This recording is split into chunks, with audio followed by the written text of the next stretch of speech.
a quien le pido por favor un aplauso.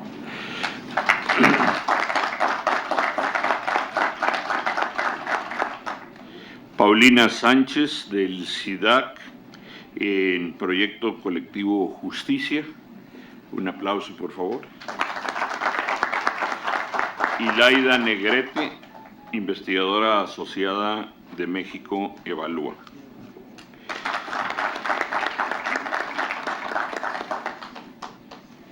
Vamos a comenzar el desarrollo de estos trabajos con la ponencia que nos va a ofrecer José Antonio Guevara. Antes de ello, refiero su abundante currículum. José Guevara cuenta con una amplia experiencia en la promoción y defensa de derechos humanos.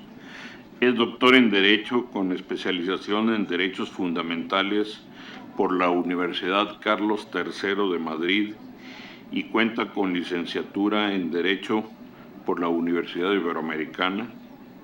Es investigador nacional nivel 1 del Sistema Nacional de Investigadores y ha impartido un número considerable de cursos y conferencias en materia de Derecho Internacional de los Derechos Humanos, Derecho Internacional Humanitario y Derecho Penal Internacional en México y en el extranjero.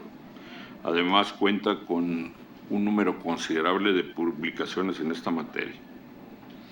Hasta hace poco tiempo se desempeñó en la Comisión de Derechos Humanos del Distrito Federal como tercer visitador general, así como secretario para la promoción de los derechos humanos e incidencia en políticas públicas.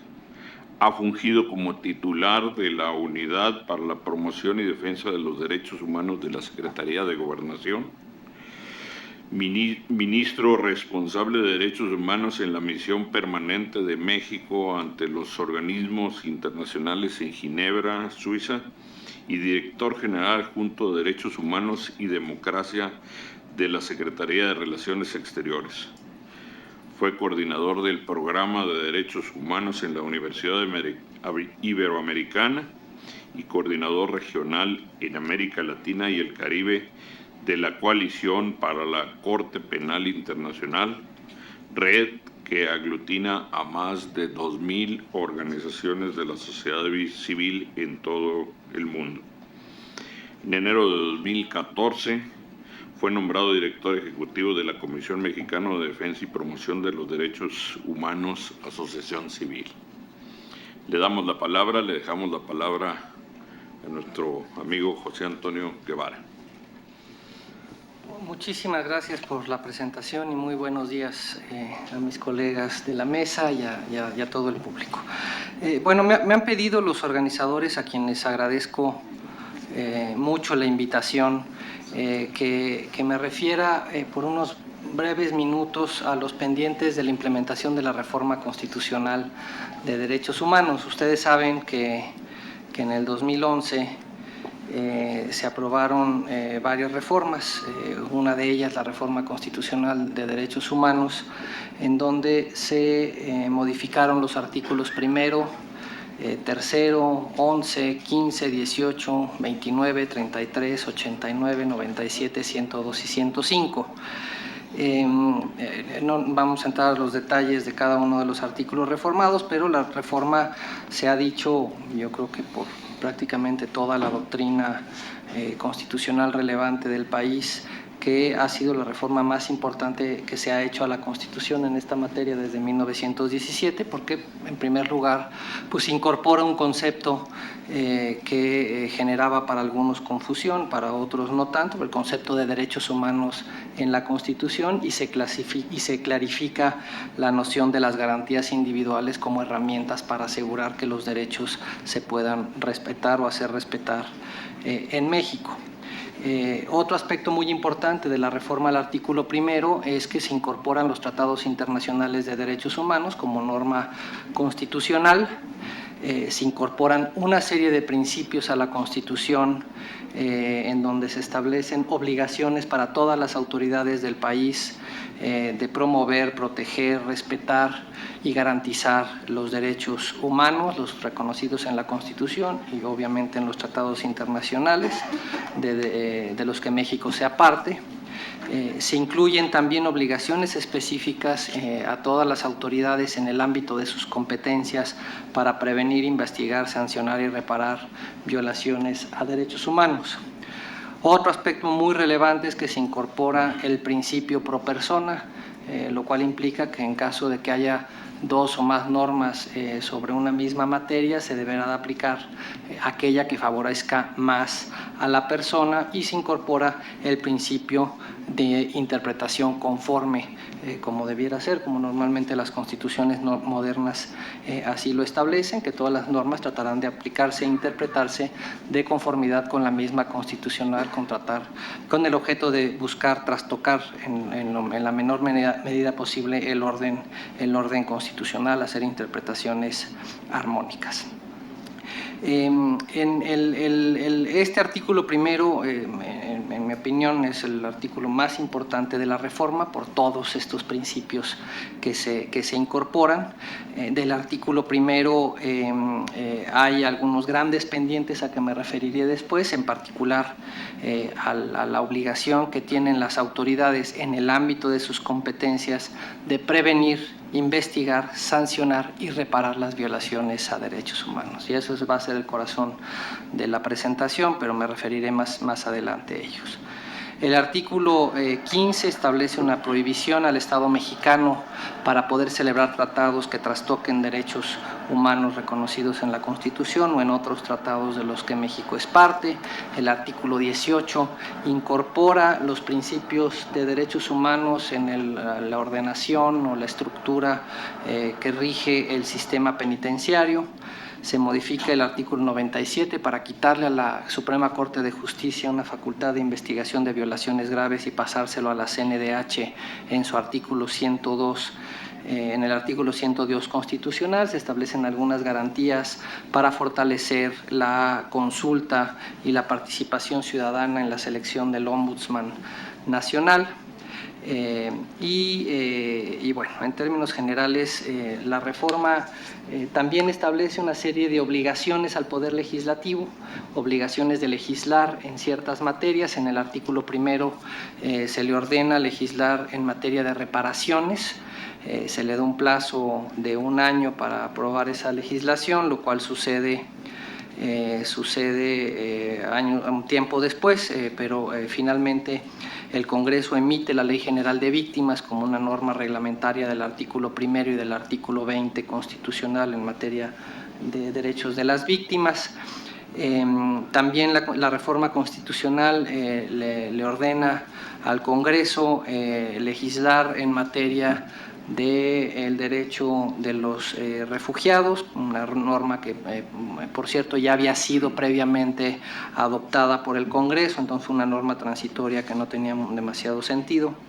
El artículo 4 constitucional, también se ordena al Congreso que emita una ley reglamentaria del artículo 29 constitucional. El artículo 29 constitucional establece un procedimiento reforzado para la suspensión de derechos y garantías en tiempos de crisis o en situaciones de emergencia. Esto es uno de los grandes pendientes que tiene el Congreso. A la fecha no se ha emitido una ley reglamentaria del artículo 29 constitucional y bueno, sería conveniente que sea uno de los temas de agenda de este periodo de sesiones. Entendemos que en la Cámara de Diputados hay avances en esta materia y suponemos que pronto llegará a esta soberanía un texto de la ley reglamentaria del 29. Otro de los pendientes que tiene el Congreso es el relativo a la reglamentación del artículo 33. La reforma a la Constitución modifica el artículo 33 para establecer un procedimiento de expulsión de no nacionales, de extranjeros, y se establece un procedimiento de audiencia que se debe de garantizar. Sin embargo, esa ley todavía no se ha adoptado, por consiguiente, la norma constitucional previa, el 33 previo, sigue vigente hasta que no se aporte, hasta que no se adopte esta ley reglamentaria. ¿Cuál creo que es el principal pendiente que tiene México en materia de la implementación de la reforma constitucional del 2011?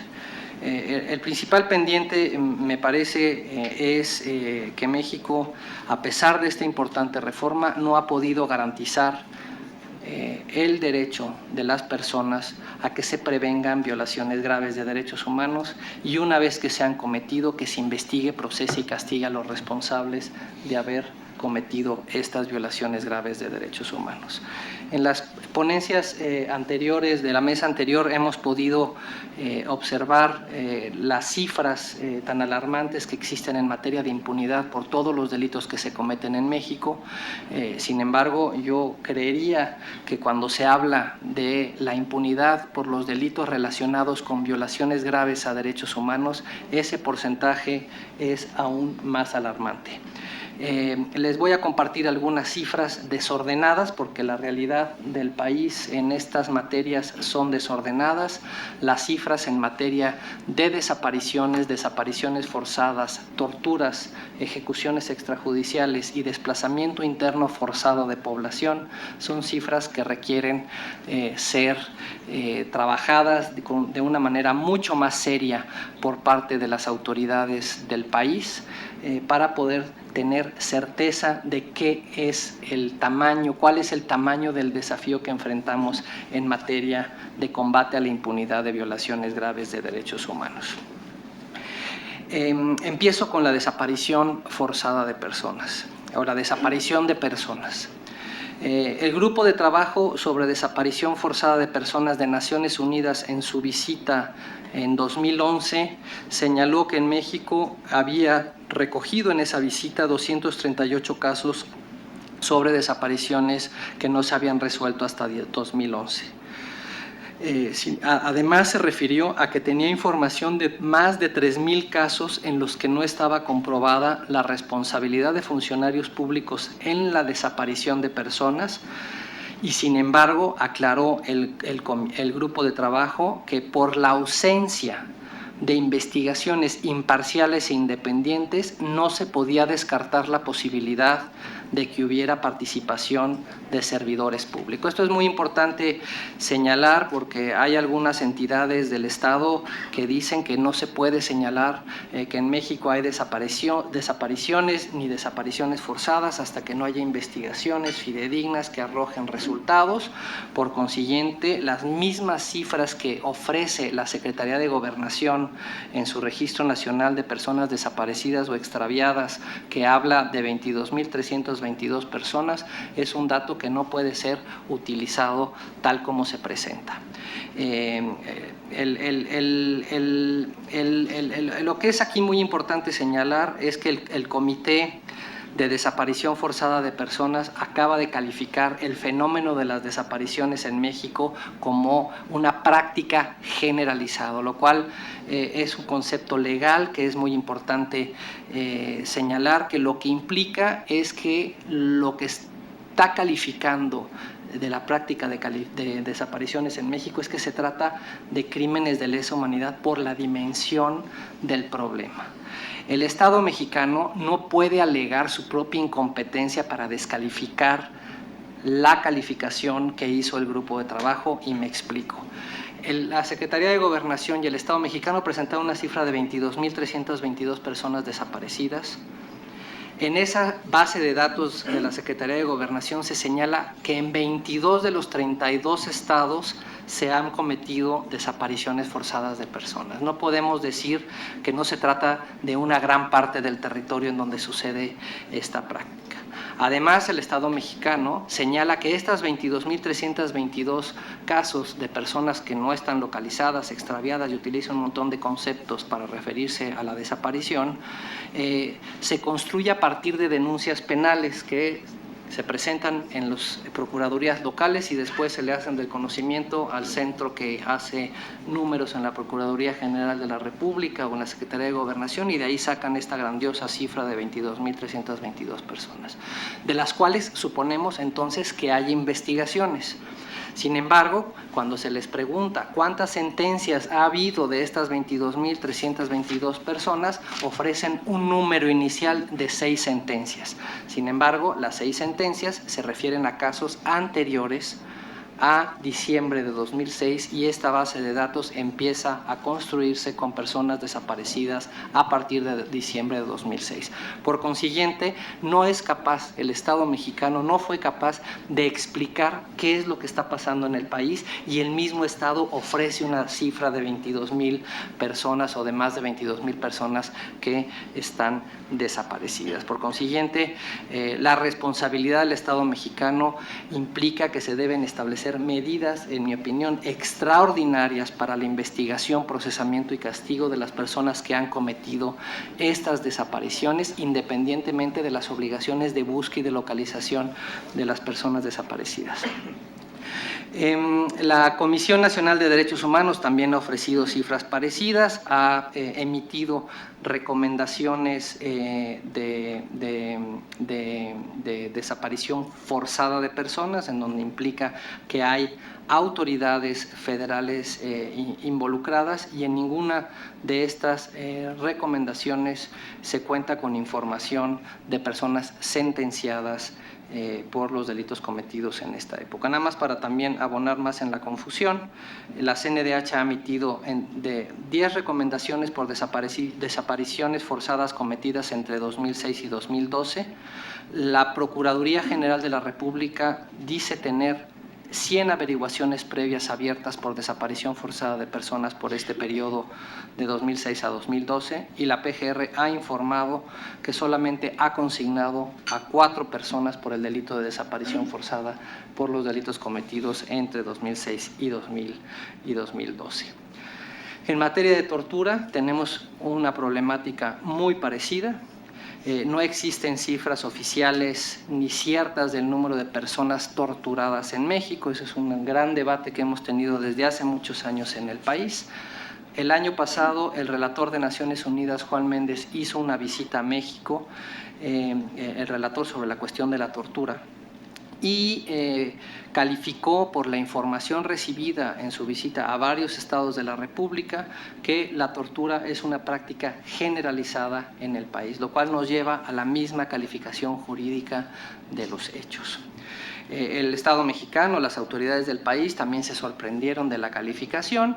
Nosotros, desde la organización en la que yo trabajo, pudimos presentarle al relator información que ya le habíamos enviado a otra instancia internacional de por lo menos 95 casos en un estado de la República en un periodo de 3 años entre el 2009 y el 2012, en donde 95 personas fueron detenidas por las mismas autoridades en patrones de conducta muy similares. Las personas fueron detenidas en cuarteles militares y fueron torturadas salvajemente por varios días. 95 personas en un periodo de una investigación que hizo una pequeña organización no gubernamental. Representamos nosotros 30 casos y esa información se la presentamos al relator. El relator también tuvo información de otros estados de la República donde se pudieron haber presentado patrones similares en Chihuahua, en Coahuila, en Nuevo León y en otros estados en donde no ha habido necesariamente operativos conjuntos, pero la policía hace un uso cotidiano de la tortura para el momento de la detención o con el objetivo de obtener declaraciones o confesiones autoinculpatorias o para inculpar a otros. En materia de tortura, las cifras, insisto, son muy complejas, no hay muchos datos, pero nada más entre 2006 y 2012 la Comisión Nacional de Derechos Humanos ha emitido 79 recomendaciones. 79 recomendaciones y antes de 2006 el número era sumamente limitado, no había recomendaciones casi en materia de tortura. Y lo sorprendente es que la Procuraduría General de la República, por solicitudes de información, nos ha señalado que cuenta con 1,005 investigaciones, averiguaciones previas abiertas en materia de tortura. Y nos informan también que han consignado solamente 11 casos y de estos 11 casos no se cuenta con sentencia alguna. Entonces, pues bueno, ahí les dejo también ese dato. Sobre ejecuciones extrajudiciales, que es también un debate que tenemos y jurídicamente existe en México la noción de ejecuciones extrajudiciales o no, no me voy a perder en ese debate innecesario. Cuando nos referimos a ejecuciones extrajudiciales, nos referimos a la privación arbitraria de la vida por parte de un servidor público en ejercicio de sus funciones o con motivo, pretexto o aprovechando sus funciones. Una privación obviamente de la vida de manera arbitraria o ilegal. Ustedes recordarán que la administración del expresidente Calderón tenía un ejecutómetro del cual hasta cierto punto yo sentía que estaban orgullosos de poderle informar a la sociedad que había muchas personas que estaban involucradas en el crimen organizado y que se mataban entre sí, entonces eso implicaba que estaban debilitándose las organizaciones del crimen organizado. En 2010, en ese ejecutómetro reportaban 34.612 personas que habían sido muertas de manera violenta en enfrentamientos y tenían una manera de clasificar los enfrentamientos que por lo menos arrancaba una serie de sonrisas a quien quería tomar en serio esta información, porque no había aparejada una averiguación previa, una investigación que pudiera darnos certeza de cuáles fueron las circunstancias en las que las personas habían fallecido. El relator de Naciones Unidas sobre ejecuciones extrajudiciales hizo también una visita a México en el año 2012 y encontró que entre diciembre del 2006 y noviembre del 2012, por información oficial que coincide con algunos datos del INEGI, se cometieron 102.696 homicidios intencionales, que es la cifra normal, pero el gobierno reconoció que no menos de 70.000 de esas muertes, es decir, casi el 70%, estaban relacionados con el tráfico de drogas. Además, el relator señaló y calificó la impunidad como una impunidad sistémica cuando se trata de privación arbitraria de la vida. La Comisión Nacional de Derechos Humanos ha emitido 55 recomendaciones por privación de la vida de casos contados a partir de diciembre de 2006 hasta diciembre de 2014 por hechos de violaciones al derecho a la vida y bueno, no tenemos nosotros registro de sentencias relevantes en esta materia. Y termino ya en este último momento que tengo.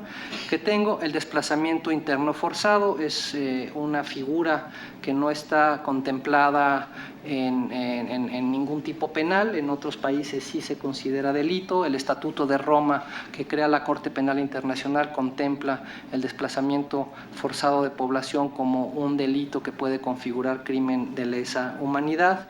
La organización en la que yo trabajo hemos hecho un análisis del fenómeno y representamos víctimas del desplazamiento interno forzado de 3 estados de la República y tenemos una cifra solamente del análisis de medios de comunicación, sin tomar en cuenta los medios de Veracruz y Coahuila, en donde no hay información, no han reportado casos de desplazamiento interno forzado, de un poco más de 280,000 personas que han tenido que salir de su lugar de residencia por motivo de la violencia o por motivo de las violaciones de derechos humanos. No nos referimos al desplazamiento interno forzado por personas víctimas de catástrofes naturales u otras cuestiones no relacionadas con el actuar ilícito de las personas.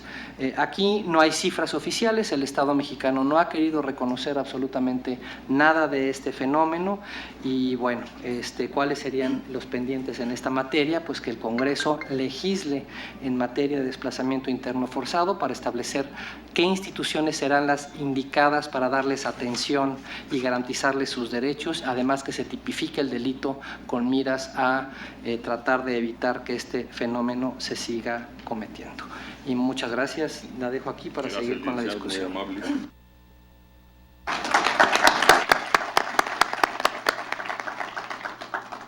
Muy amable, señor licenciado. Enseguida, la licenciada Paulina Sánchez. Paulina es investigadora del SIDAC y actualmente colabora en el proyecto de evaluación sobre la implementación del nuevo sistema de justicia penal en México. Ha trabajado como asistente de investigación en la División de Administración Pública del Centro de Investigaciones y Docencia Económica, el CIDE, en el área de evaluación e indicadores de la Secretaría Técnica para la implementación de la reforma de justicia penal y en la Dirección General de Estadísticas del Gobierno, Seguridad Pública y Justicia del INEGI. Sus temas de interés son políticas públicas, administración e impartición de justicia, seguridad pública, sistema penitenciario, que la verdad me ha llamado la atención que sea un gran pendiente en los temas que se han venido tratando, y estadísticas judiciales, entre otros. Es egresada de la Licenciatura de Ciencias Políticas y Relaciones Internacionales del CIDE. Adelante, por favor. Pues primero también voy a dar las gracias brevemente al Instituto Belisario Domínguez, al Senado y al resto de los ponentes que están en la mesa, porque creo que sí es muy importante hablar de las reformas que tenemos pendientes, pero también de las que ya hicimos y qué es lo que falta seguir haciendo, ¿no? Como es la reforma de 2008 en materia de justicia y la de 2011 de derechos humanos, de la que ya se refirieron anteriormente. Yo me voy a enfocar a hablar un poco de cómo vamos y cuáles son los pendientes que vemos desde el Centro de Investigación para el Desarrollo en lo que nos falta de la reforma de justicia penal que se aprobó a nivel constitucional en junio del 2008. Tenemos que es una reforma en la que ya hemos trabajado tiempo, ya no es una reforma nueva. Ya la mayoría del país se encuentra operando bajo el sistema acusatorio en su sistema de justicia. Al principio con sus códigos locales, solo tomando en cuenta códigos locales, tenemos 4 entidades operando completamente en todo su territorio para todos sus delitos, 25 entidades operando de forma parcial y 3 que tenemos pendientes, que no operan en el sistema acusatorio bajo ninguna modalidad en el territorio. Eso tomando en cuenta solo el tipo que se haya hecho el cambio de sistema. Pero también el 5 de marzo de 2014 se hace la aprobación del Código Nacional de Procedimientos Penales, de la legislación nacional en esta materia. Lo cual es una buena noticia, pero es una buena noticia que llega un poco tarde, porque ya teníamos estados que estaban avanzando. Esto supone un reto todavía más para transitar hacia el nuevo Código Nacional de Procedimientos Penales. Entonces, es algo en lo que todavía nos tenemos que ocupar, porque hay que operacionalizar estas leyes. Como ya se dijo en la mesa anterior, con cambiar la ley no es suficiente. Hay que hacer que estas leyes operen para que de verdad se transformen los sistemas, cómo se procesa y se imparte justicia en este país. En cuanto al Código Nacional de Procedimientos Penales, ahorita hay 20 entidades federativas en las que ya hay declaratoria, ya están operando. Hay 5 con declaratoria que todavía no operan, que eventualmente van a entrar en operación, pero tenemos 7 sin declaratorias. Y no es coincidencia que dentro de esas 7 sin declaratorias están las 4 que tenemos operando totalmente con códigos acusatorios locales, lo que significa que sí hay un costo en transitar de su legislación local, que ya es acusatorio el sistema, al Código Nacional de Procedimientos Penales. Entonces, todavía en 2008, cuando se aprueba esta reforma, se da un plazo de 8 años para que todas las entidades transiten a este nuevo sistema de hacer justicia. En 2014 se aprueba el Código Nacional de Procedimientos Penales, lo cual ha venido a reforzar los esfuerzos de algunas entidades que iban atrasadas, pero también a ponerles retos a las entidades que ya habían avanzado. Entonces no hay que dejarlos estos espacios olvidados y ver que estos nuevos cambios que se hacen son muy positivos, pero también implican mayores esfuerzos que también hay que atender. Eso es como en materia de cómo vamos.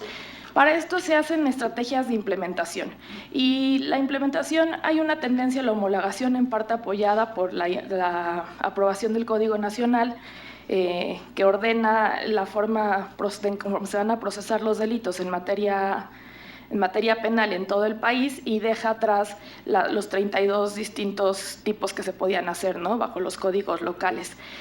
Y esta estrategia de implementación tenemos que tener cuidado cuál va a ser el objetivo y cómo vamos a marcar como el cumplimiento y que haya sido una estrategia de implementación exitosa.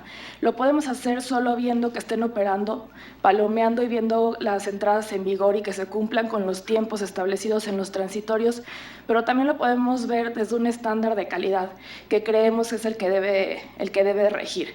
No basta con dar cumplimiento a los transitorios, con entrar en vigor, con reformar las leyes y armonizarlas, sino hay que hacer que estas leyes impacten en las instituciones y en la forma en que se hacen las cosas, que impacten en los operadores. Son una serie de acciones las que se tienen que implementar y son las que se deben de medir y sobre las que debemos de poner atención.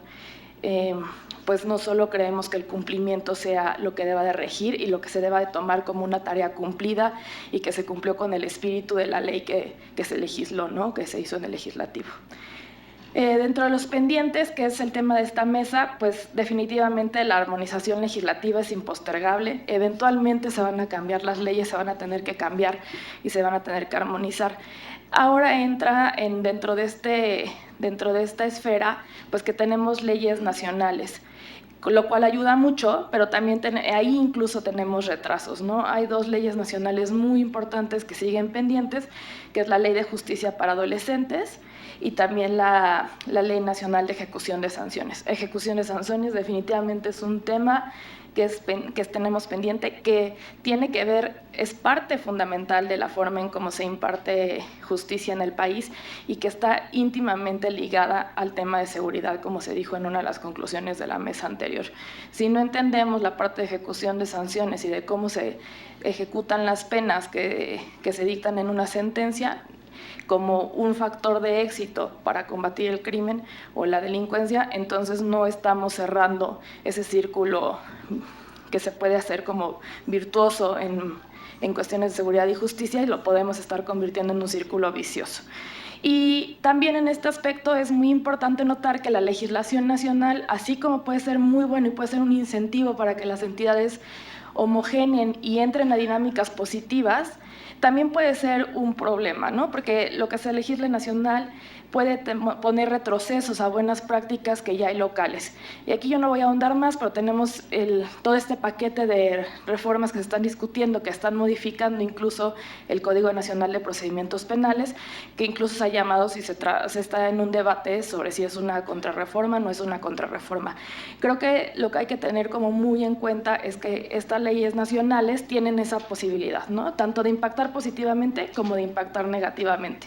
Entonces, cae una gran responsabilidad sobre el legislador y sobre el legislativo. ¿Con qué hacemos con esas leyes? Entonces, no hay que dejarlas como en un punto ciego, hay que seguir manteniendo atención en qué impacto van a tener, sin dejar de tomar en cuenta que ya hay experiencias locales, positivas y negativas. Ya hay experiencias locales y muy buenas prácticas en algunos poderes judiciales, en algunos ámbitos, y también hay malas prácticas de las que también podemos aprender. No estamos hablando sobre un terreno en el que en el que tengamos 0 experiencia. Ya tenemos bastante tiempo de experiencia, ya se han hecho trabajos y estudios sobre esta materia y se sigue trabajando, ¿no? Es un campo difícil, pero ya hay avances en ese aspecto. También otro pendiente es la unificación procesal. Tenemos varios sistemas operando de forma simultánea. Entre los sistemas tradicionales mixtos de corte inquisitivo, los locales, las entidades que ya tenían sus códigos locales de corte acusatorio operando y los del Código Nacional de Procedimientos Penales, tenemos entidades que tienen 3 sistemas operando de forma simultánea. Entonces, aquí pues hay claramente problemas en eficiencia del uso de los recursos, ¿no? Del capital humano, incluso de recursos financieros, de recursos materiales, y se le debe de poner atención. Nos llama enormemente la atención en el Centro de Investigación para el Desarrollo en CIDAC, que lo que hemos visto en todo el país, no encontramos ninguna entidad que tenga un plan de cierre, de cómo va a ir terminando con los casos que tenía abiertos en los otros en los otros sistemas. Entonces, eso es como un punto fundamental, es un pendiente que tenemos, no se pueden quedar como al infinito, ¿no? Tenemos entidades que están operando con el sistema acusatorio desde antes de 2008 y que no logran cerrar esos sistemas tradicionales. Siguen procesando casos que entraron bajo esos, cuando estaba en vigor esos códigos, y los siguen procesando. Entonces, ahí hay pendientes, porque al final de cuentas son casos que nos ocupan personal, pero también son casos que impactan, que son personas, son delitos, lo que se está, hay víctimas, hay imputados en esos, asociados a esos casos. Entonces, ese es un enorme pendiente. Tenemos que ver cómo ir cerrando, no solo cómo ir abriendo. También hace falta generar una línea base, cómo estaba operando el sistema acusatorio, el sistema penal antes del sistema acusatorio, para poder comparar con los resultados que hemos tenido con esta reforma, ¿no? Y los cambios. Y eso sería en cuanto a unificación procesal. Nosotros hicimos, cuando se aprueba el Código Nacional de Procedimientos Penales, un conteo muy sencillo y podemos tener incluso operando de forma simultánea 80 códigos distintos, con pequeñas variaciones, algunos más parecidos que otros, pero hasta 80 códigos potencialmente pueden estar operando en el país. Esto nos crea un ambiente de profunda incertidumbre jurídica, es inseguridad jurídica. Al final de cuentas, ni siquiera entender a veces bajo qué código te pueden estar procesando o por qué si yo cometí el mismo delito un día después, tengo un trato diferente, ¿no? ¿Por qué me aplica una regla diferente? Entonces, es muy importante ir cerrando los sistemas. Otro aspecto que tenemos que tener como siempre en la mira se refiere a los recursos financieros, ¿no? Muchas veces se dice, y que es uno de los pretextos o una de las justificaciones por qué no se avanza por falta de recursos. Nosotros encontramos, bueno, sí hay recursos, tal vez no los suficientes o los necesarios, pero se han destinado recursos tanto a nivel federal para las entidades como de los mismos estados, pero encontramos que hay un serio problema en la aplicación y en la ejecución de los recursos o incluso en la forma en cómo se solicitan.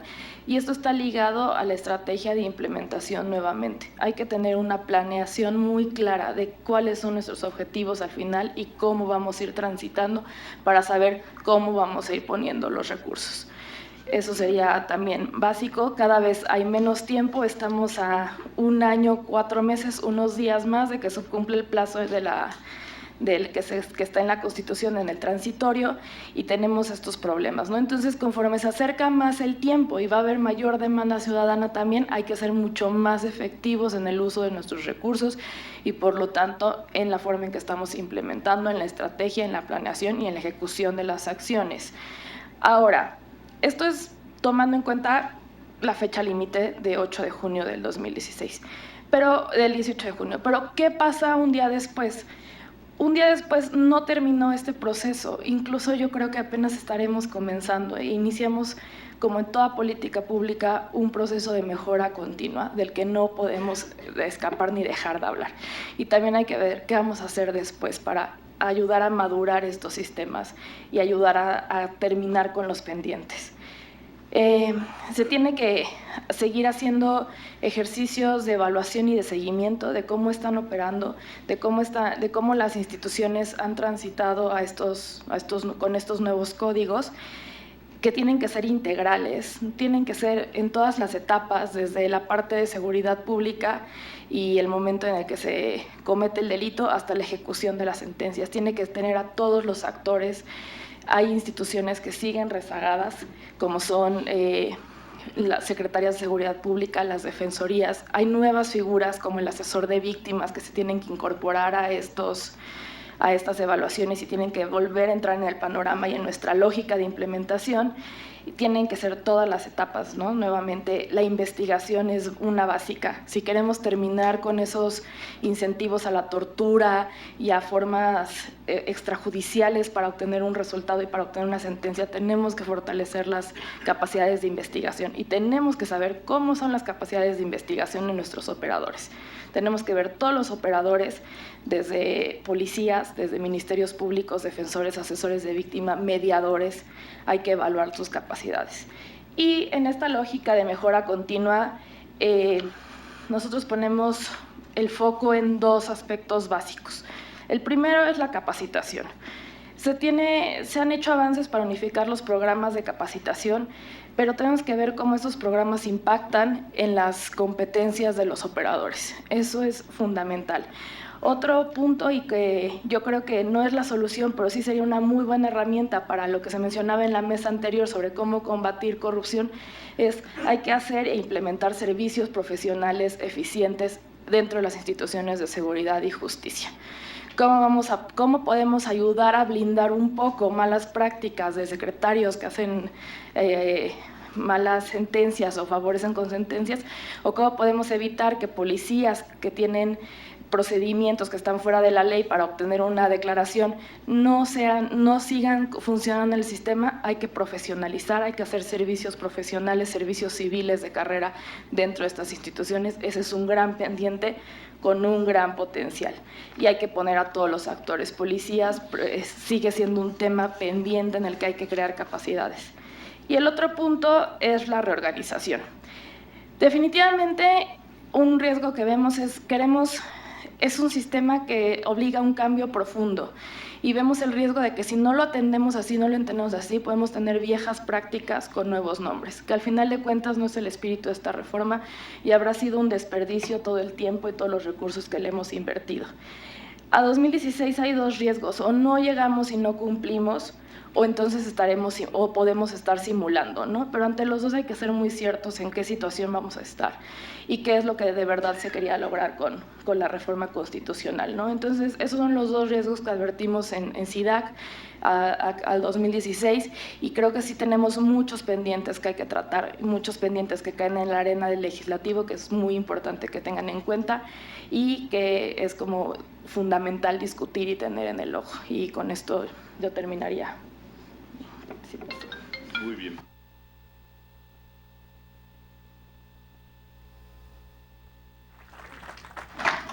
Muchísimas gracias, Paulina. Interesantísima la visión sobre estos pendientes que tenemos. Toca el turno a Laida Negrete. Ella es investigadora asociada de México Evalúa y candidata a doctora en Política Pública de la Universidad de California en Berkeley.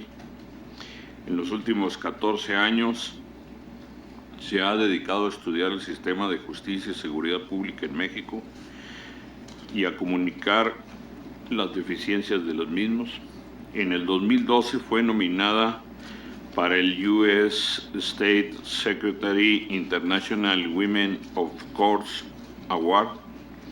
En el 2010 produjo el documento Presunto Culpable, que expone las deficiencias del sistema de justicia mexicano y que hoy mantiene el récord en taquilla del documental más visto en el país.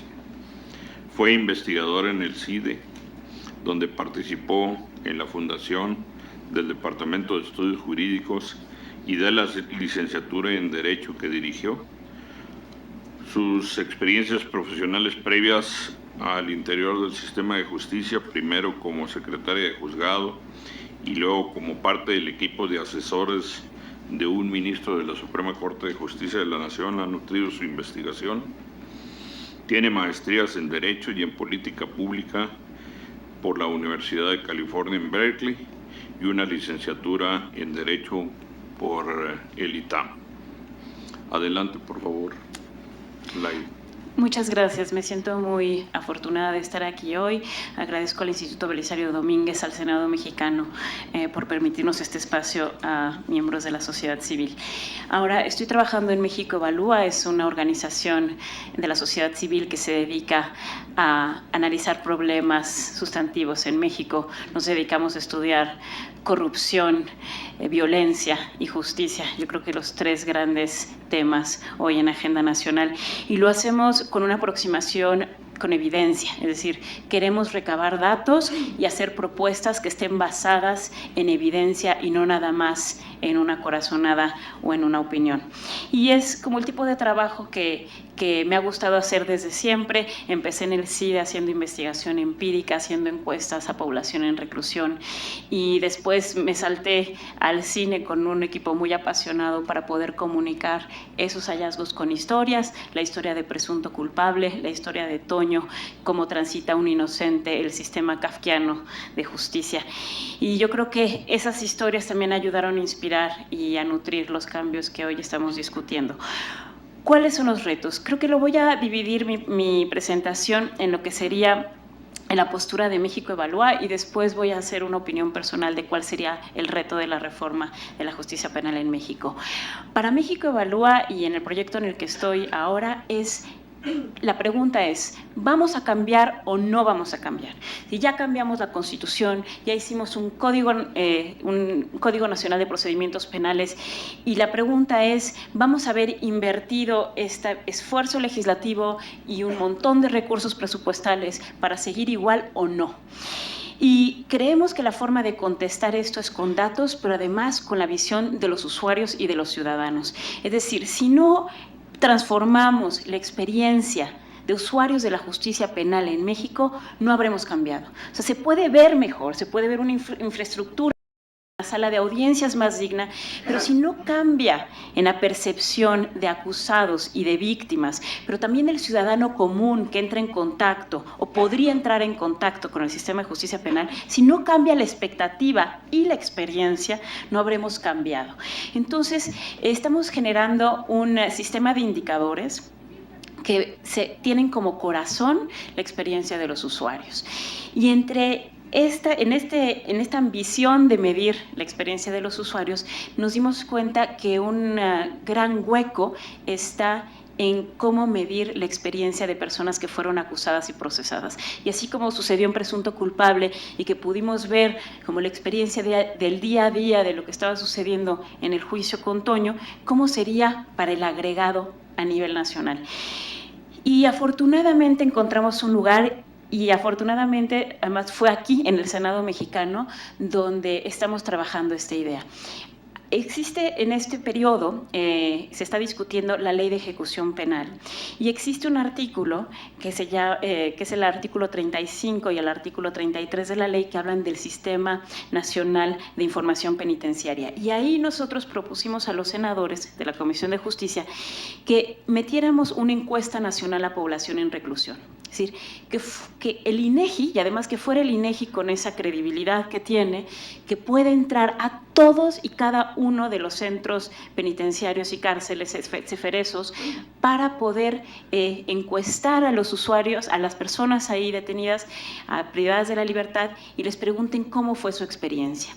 Y que tengamos una línea de base de cómo es ahora, o cuanto antes, y quizá en el 2016 se pueda financiar, se pueda ejecutar y puedan estar los datos publicados para el 2017, y después, como nos vayamos transformando en este reto de códigos, en este reto de infraestructura, en este reto de capacitación de la reforma, podamos ver si cambian o no estas experiencias. Creemos que es una beta prometedora. Hay quien dice, bueno, ¿cómo les vamos a creer a las personas detenidas? Pero mi experiencia como investigador en el CIDE, en la primera encuesta a población en reclusión que hicimos ahí, es que se puede recabar información muy, muy útil. Ahí preguntábamos a las personas, ¿pudiste tener contacto con el juez, sí o no? ¿Cuántos abogados tuviste que contratar? ¿Cuánto te cobraron? ¿Cómo estimas la calidad del servicio del abogado? ¿Cómo estimas la calidad del defensor público? ¿Te pidieron dinero o no? ¿Quién te lo pidió? ¿En la agencia del Ministerio Público? ¿En el juzgado?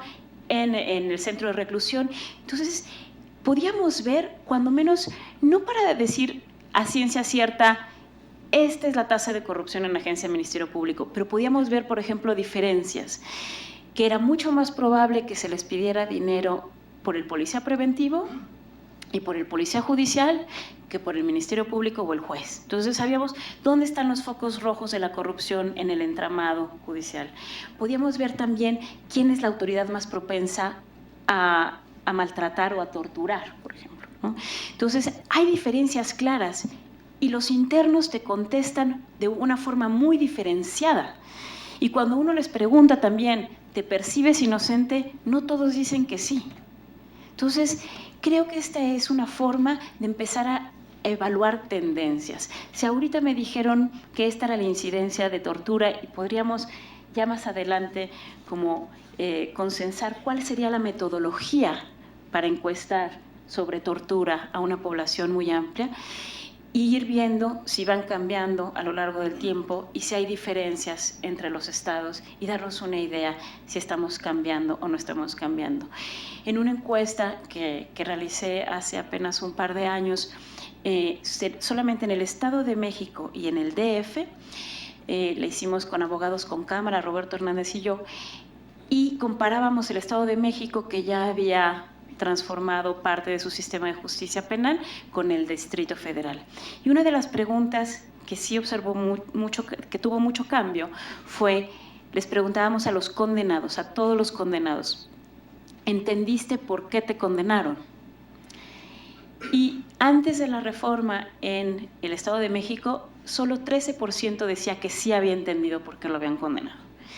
Y después de la reforma, más del 70% había comprendido ya por qué lo habían condenado. Pasó del 13% a más del 70%. Y en el Distrito Federal, en una muestra del mismo periodo, se quedaba estático, como en 16%, alrededor del 15-16% que habían entendido por qué los habían condenado. Eso quiere decir que sí hay intervenciones que funcionan para algunas cosas, pero les preguntábamos, por ejemplo, también sobre maltrato en agencia del Ministerio Público, o básicamente cosas tan específicas como te encajaron agujas en las uñas, así, ¿no? Te dieron toques eléctricos, te generaron asfixia. Y los internos van contestando muy diferenciadamente. Te dicen, sí me golpearon, pero no me encajaron, no me encajaron agujas en los dedos. Pero veíamos que ese maltrato era muy sistemático y no había cambiado. Entonces, bueno, tenemos un escenario donde no cambia el trato en la agencia del Ministerio Público, pero sí cambia la percepción sobre las razones por las cuales fueron condenados a la sentencia o la comprensión misma. Por ejemplo, otra cosa que había cambiado también muy claramente era la infraestructura. ¿Estuviste parado o sentado durante tu juicio? ¿Pudiste escuchar o no pudiste escuchar durante tu juicio? ¿Pudo entrar tu familia a escuchar, sí o no? Y esas cosas sí cambiaron. Entonces, ahí creo que es donde nos puede dar información para generar retos. Bueno, ese es como el compromiso de México Evalúa. Estamos trabajando de la mano del INEGI. Es muy alentador, justamente los que hicieron la encuesta nacional de victimización, quienes están a cargo de ella, y que ya tenemos 4 o 5 observaciones de la encuesta de victimización, que también da mucha información sobre usuarios víctimas, y vamos a utilizarla dentro de nuestro sistema de indicadores. Este va a ser como el complemento. Es así como le encuestamos a la población en general y a víctimas, ahora vamos a encuestar a personas que transitaron como acusados. Ahora, mi opinión personal sobre el gran reto de la reforma de la justicia penal en México tiene que ver con una responsabilidad de los ciudadanos y no de la autoridad. O sea, estamos acostumbrados a decir, bueno, falta esta ley, falta esta adecuación, falta este presupuesto. Yo creo que el gran reto para que despegue una reforma de justicia en México es que los ciudadanos nos podamos convencer de que hay que abrazar la idea de presunción de inocencia. Es decir, los mexicanos todavía, con la crisis de seguridad que ha motivado muchísimos de esta discusión y de estos cambios, tenemos como 2 corazones que no se comunican muy bien entre ellos. Por un lado, decimos, las autoridades son corruptas, no creo en ellos, son abusivos, no confío en la policía. Pero cada vez que hay un detenido y nos es presentado frente a cámaras, decimos pena de muerte, cadena perpetua a secuestradores, y es como una especie de esquizofrenia, porque no confiamos en nuestras autoridades y sabemos las debilidades institucionales y al mismo tiempo queremos mano dura, cero tolerancia, cadenas perpetuas, hasta pena de muerte. Y creo que de verdad que vamos a lograr una transformación sustancial cuando empecemos a desconfiar de las autoridades que son impartidoras de justicia de una forma sistemática y les exijamos mucho más de lo que nos dan. Si a nosotros nos pueden presentar a supuestos culpables y no nos presentan pruebas de calidad, tenemos un problema. Si tenemos a procuradores que hacen ruedas de prensa presumiendo que han atrapado a los culpables y no ha empezado el juicio, tenemos un problema. Si tenemos grandes casos de interés nacional donde la prueba que existe es una supuesta confesión y está teñida de tortura, tenemos un problema. Y el problema es nuestro como ciudadanos. Y si no nos comprometemos con esa presunción de inocencia, con decir, no me digas que es culpable hasta que me lo pruebes, y elevar ese estándar, hasta entonces hasta que tengamos una expectativa distinta en la calidad de actuación de las policías, de los ministerios públicos, de los procuradores y de los jueces, entonces vamos a empezar a tener respuestas. Porque a las autoridades no les interesa lo que piensan los acusados, les interesa lo que piensan los ciudadanos y cómo los evalúan. Y entonces está en nosotros exigir ese estándar. Traje unas gráficas que preparó Leslie Solís, que es mi colega en México Evalúa y que es yo creo que la persona que más sabe de estadísticas penitenciarias y de justicia. Bueno, le dices, Leslie, ¿dónde están las tasas de sentencias condenatorias? Bueno, estaban en los censos penitenciarios, en las estadísticas de justicia hasta el 2012 y está en este lugar. Es buenísima. Entonces, rápidamente, porque me quedan solo 3 minutos, lo que tenemos aquí es una gráfica de población penitenciaria en estatales. Y lo que vemos es que hay una gran sobrepoblación. Y siempre la intuición es, la gran sobrepoblación, lo que tenemos que hacer es construir más cárceles. Y aunando a esto de presunción de inocencia, no, lo que tenemos es que tener menos personas en la cárcel. Y cada vez que pensemos en un proceso penal, queremos a la persona libre en el proceso penal. Más de la mitad de las personas, 40% de las personas que están en reclusión están en un proceso penal. Todavía no han sido condenadas. La siguiente gráfica, por favor. Aquí está la gráfica de personas que están en prisión preventiva, le llaman, que todavía no tienen una condena. Y ustedes quizá no alcancen a ver el número, la media nacional es 42%, pero hay estados como Quintana Roo donde tiene más del 70% de personas que no tienen sentencia. 7 de cada 10 está bajo un proceso penal. Entonces, se los digo a ustedes como ciudadanos y aunando a la idea de la presunción de inocencia, porque cuando empiecen los juicios orales, que le llaman el sistema acusatorio, cada vez que detienen a alguien y va a empezar el juicio, lo dejan libre, ¿cómo? ¡Corrupción! No sirve el sistema. No, tenemos que acostumbrarnos a que vamos a desconfiar de la autoridad, que vamos a confiar en el ciudadano, que vamos a creer que es inocente hasta que le prueben que es culpable y que le permitan estar en libertad. Yo ya no voy a pasar a la siguiente gráfica y ya nada más terminaría. ¿Dónde sí está la responsabilidad del Estado? Yo no he visto todavía en esta reforma un liderazgo claro desde las autoridades. No tienen una visión clara. La ventaja de esta reforma es que empezó siendo una exigencia ciudadana y muchas organizaciones civiles logramos cabildear estas ideas para que se volviera una reforma constitucional, pero es también su gran debilidad. No veo yo en las procuradurías, en la presidencia y escasamente en los estados, y sí hay unos estados donde haya una visión clara de esto es lo que quiero hacer y así lo voy a transformar y así se tiene que ver y así me voy a mover. Y creo que eso es algo que será muy difícil pedir, pero sí lo veo como uno de los grandes retos y de las agendas pendientes. Muchas gracias.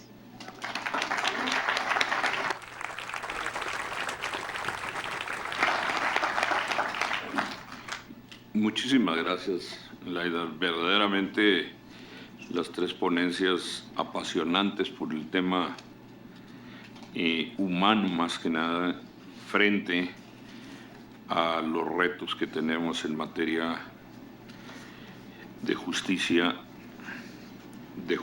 penal.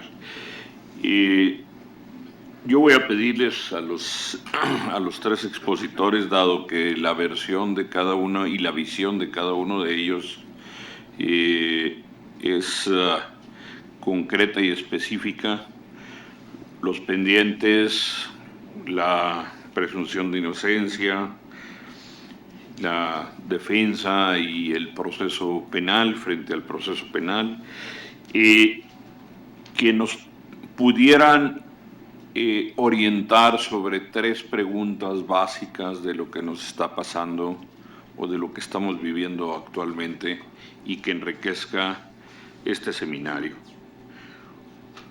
Dados sus comentarios, preguntaríamos cuáles son los grandes pendientes entonces de la reforma constitucional en materia de derechos humanos.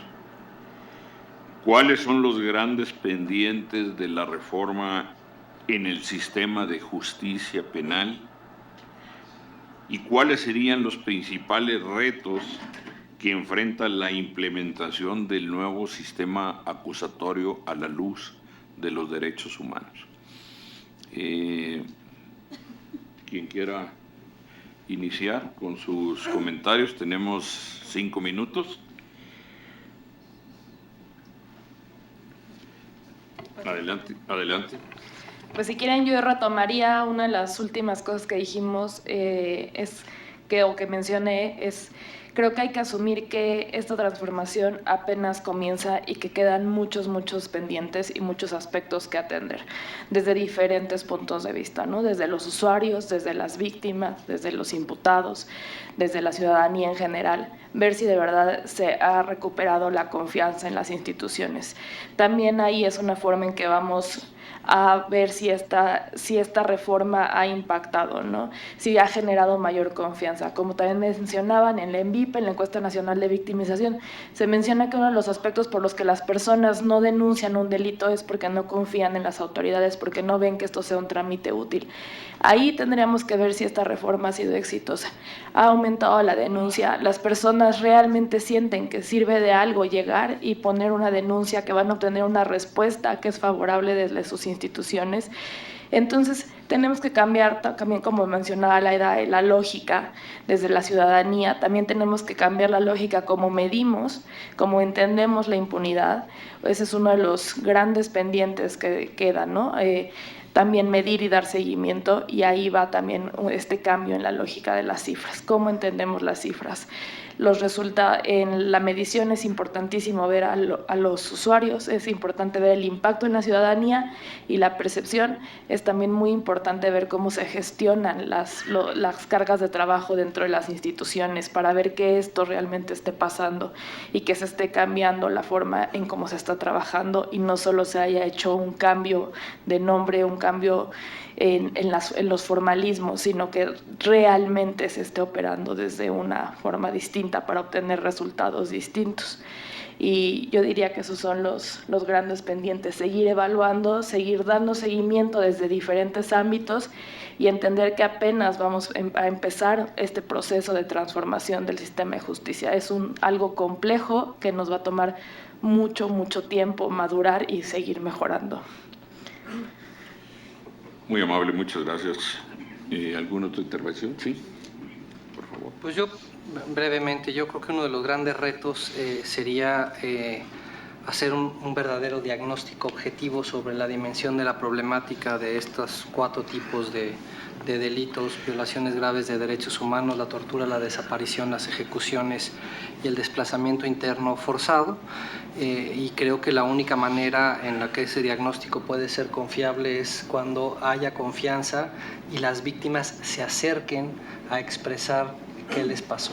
¿Quién lo puede hacer? No tengo idea. En este momento no sabría decir si la Comisión Nacional de los Derechos Humanos, la Comisión Ejecutiva de Atención a Víctimas, o se debe pensar en una Comisión de la Verdad, como ha sucedido en otras partes del mundo. Una vez que se tenga esa dimensión del problema, se tendrán que hacer diseños institucionales para enfrentar el problema de la impunidad, el nuevo sistema acusatorio no va a poder, no tiene ni está pensado para observar y tramitar todos estos delitos cometidos antes del año que viene.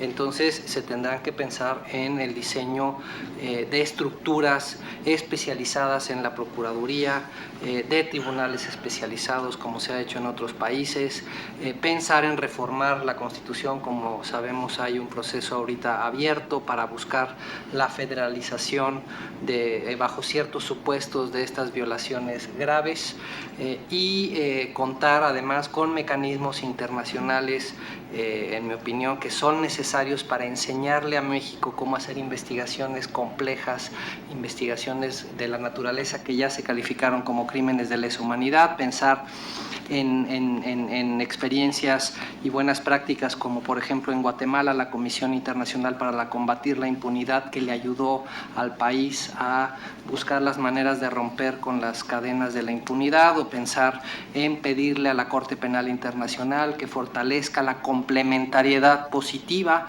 para que pueda ayudarle a las procuradurías a investigar este tipo de crímenes complejos, o bien pedir la cooperación internacional a países como por ejemplo Colombia, que cuenta con un área de contexto en la Fiscalía que les ayuda a identificar patrones de macrocriminalidad para de ahí poder establecer cuáles serían las mejores investigaciones para identificar a los más altos responsables de haber cometido crímenes de lesa humanidad.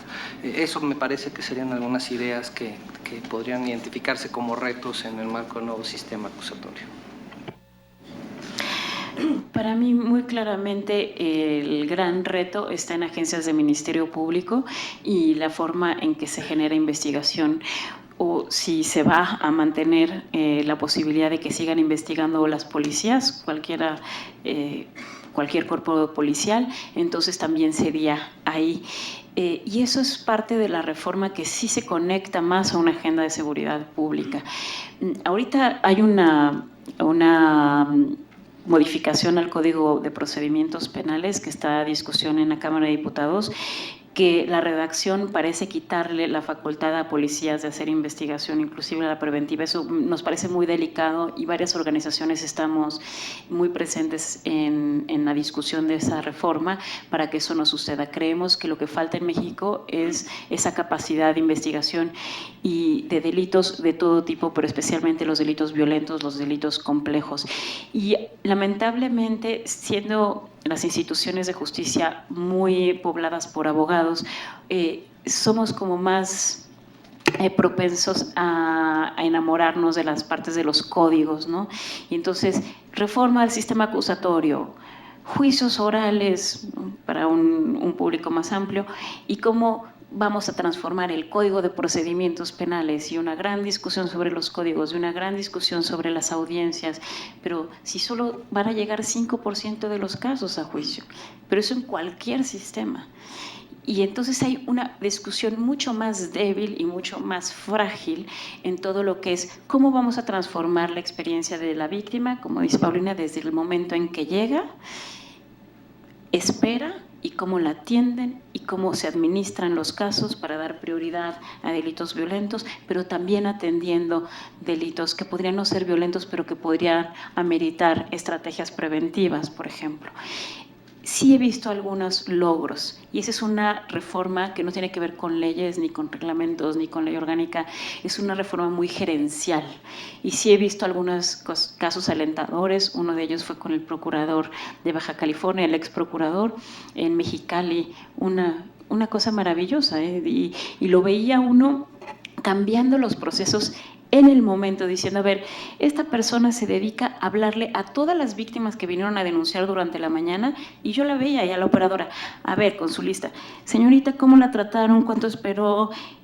Tal cosa, ¿no? Y ahí tomaba la decisión a dónde se iba a ir ese caso. Si se iba a ir como una estadística, que se iba a analizar como un delito, un robo menor que está sucediendo en ciertas colonias, en transporte al público, o si iba a ser investigado de manera forense. Es decir, había todo un sistema para administrar la investigación, y eso es lo que falta, como instalarnos esas imágenes para perseguirlas.